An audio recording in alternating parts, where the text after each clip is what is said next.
akhirnya, setiap makhluk hidup tentu akan meninggal. Ini merupakan kodrat sebagai manusia. Tetapi tahukah Anda, jika ada beragam sindrom yang berhubungan dengan kematian? Sindrom-sindrom ini kerap terjadi pada manusia. Di antaranya, ketakutan akan proses kematian, hingga sindrom kematian mendadak saat tidur.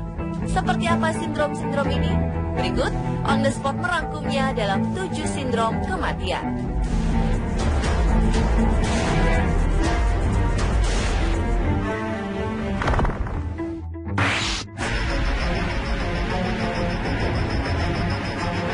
Kematian manusia ditandai dengan matinya sel-sel dalam tubuh dan diikuti dengan kematian organ lainnya.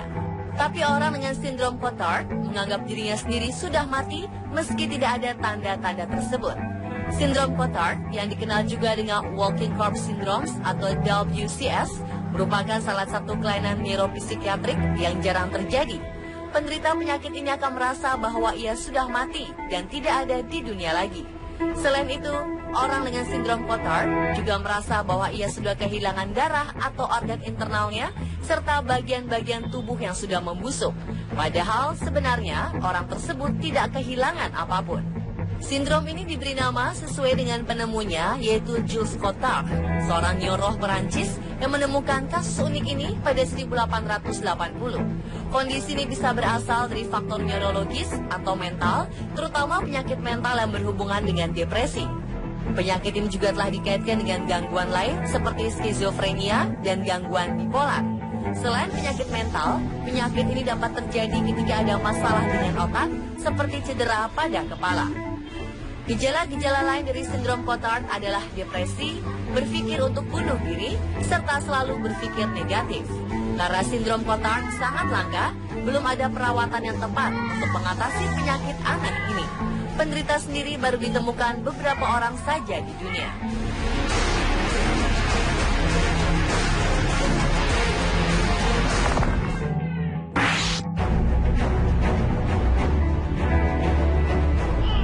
Selanjutnya adalah sindrom yang menyebabkan kita takut akan kematian.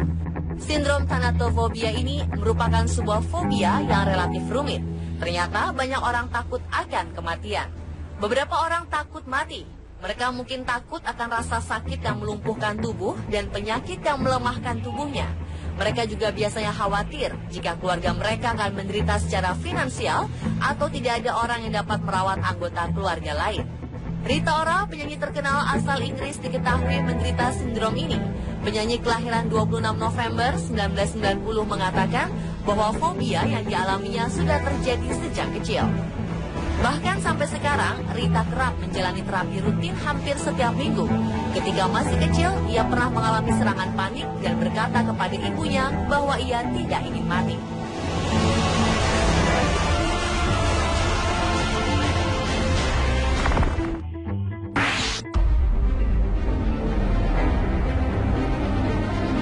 Nekrofobia merupakan fobia spesifik terhadap benda-benda yang berhubungan dengan kematian, misalnya jenazah.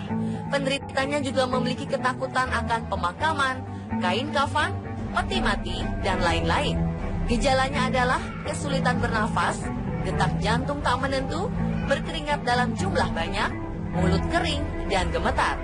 Secara mental, penderitanya juga tidak stabil. Penderita akan merasakan fobia ini sepanjang waktu. Pemicunya sangat sederhana, bahkan hanya melihat bangkai hewan, ia akan ketakutan. Ketakutan ini bisa menjadi sangat serius dan penanganan yang biasanya diberikan adalah terapi, ditambah dengan obat-obatan tertentu.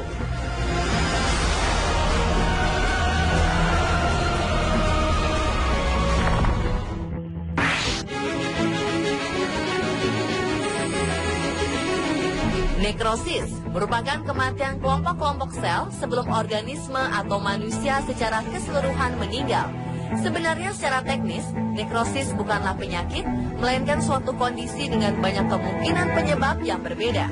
Sebut saja penyebabnya adalah kanker, racun, cedera, dan infeksi, semua kemungkinan penyebab kematian sel lebih cepat. Karena sel-sel dalam tubuh mati sedikit demi sedikit, nekrosis membuat penderitanya seolah menjadi jasad hidup. Hal ini karena secara teknis, sebagian tubuhnya telah mati. Meskipun semua organ penting seperti otak, jantung, dan seluruh organ vital masih bisa berfungsi. Hingga saat ini masih belum ditemukan penanganan nekrosis yang tepat.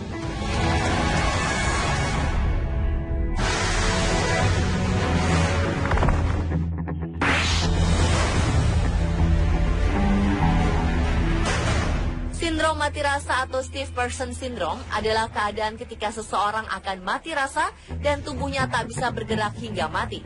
Awalnya, sindrom ini diawali dengan rasa kram pada beberapa bagian tubuh, namun tak bisa hilang, layaknya kram biasa yang hilang setelah beberapa menit.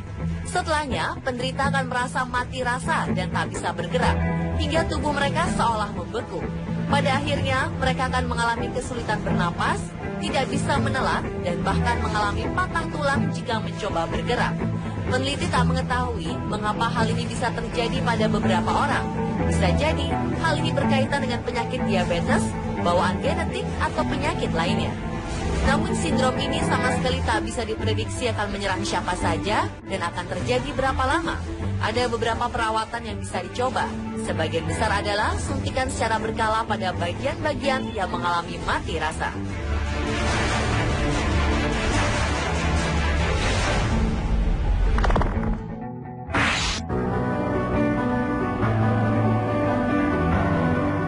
Sudden Event Death Syndrome atau SIDS adalah sindrom penyebab kematian bayi di bawah usia 1 tahun yang terjadi secara mendadak dan tak terduga. Penyebabnya tidak diketahui dengan pasti.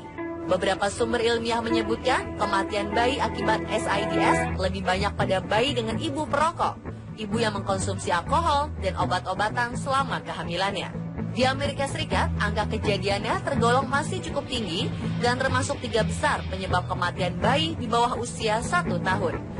Ada beberapa rekomendasi yang bisa dilakukan untuk mengurangi resiko SIDS pada bayi. Misalnya, memastikan ruang kamar yang memiliki sirkulasi udara yang baik dan pastikan si bayi terhindar dari asap rokok maupun asap mobil. Sebaiknya orang tua juga menidurkan bayi di kasur yang rata dan tak terlalu empuk karena dikhawatirkan tubuhnya tenggelam ke dalam kasur. Atau bisa saja bantal dan selimut menindih dan menutup hidungnya. Biasakan juga bayi untuk tidur terlentang, jangan biarkan ia tengkurap tanpa pengawasan.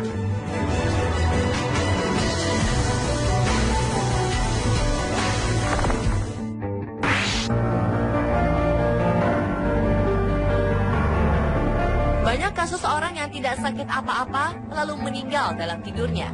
Kejadian seperti ini kerap menimpa orang muda dan terlihat sehat dan tidak menunjukkan gejala-gejala sakit keras.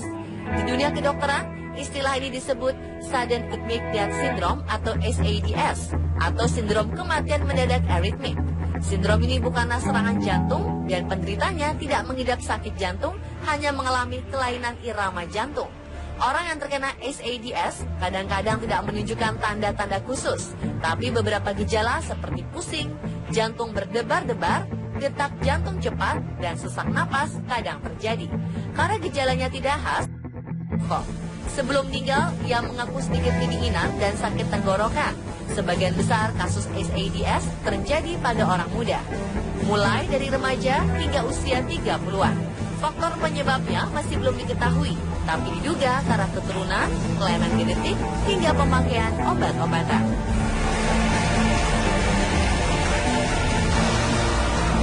Pemirsa, itulah 7 sindrom kematian versi on the spot.